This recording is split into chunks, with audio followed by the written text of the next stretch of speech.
জীবন সেবা করেও জানি মায়ের ঋণ কেউ পারে না মিটিয়ে দিতে তাকে কোনো দিন।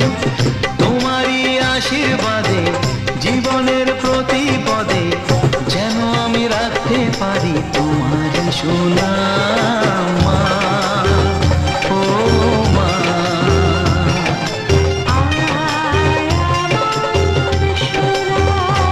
ও স্নেহের ছায়ায় ভালোবাসায় ঢেকে রাখে যে, অনেক জ্বালা সয় বুকে জড়িয়ে রাখে যে, তারই আঁচলে মুখ লুকিয়ে রেখে জীবন আমার কাটিয়ে দেব তোমায় দেখে।